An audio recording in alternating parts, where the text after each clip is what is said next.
İki tane, 3 kişi öne biniyor değil mi abi? Tamam abi.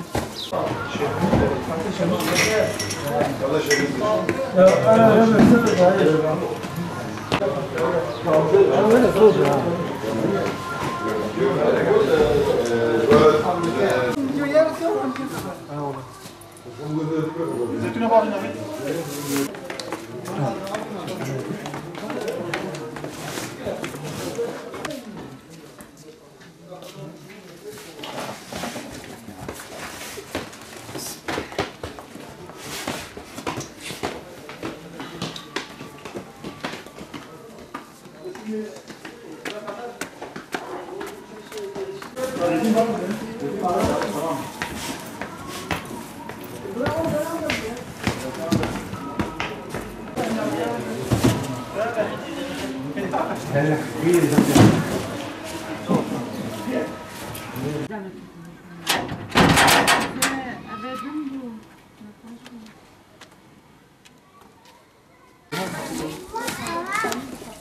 Abi, böyle de sakar da var.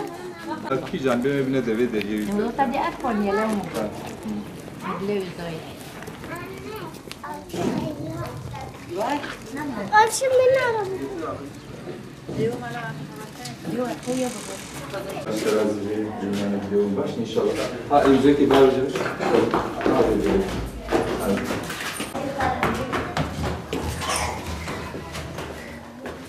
Dene de abi.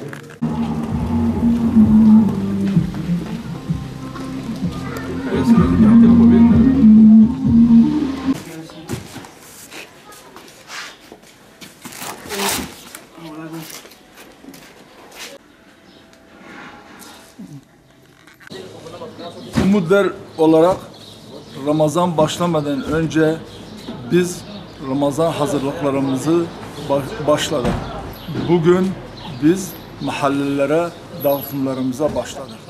Şu anda 1700 tane paket 36 tane mahalleye bizim peygamber sevdalileri, dernek kardeşlerimiz ve gönüllülerimizle beraber mahallelerde paketler dağıtımına başlanacaktır.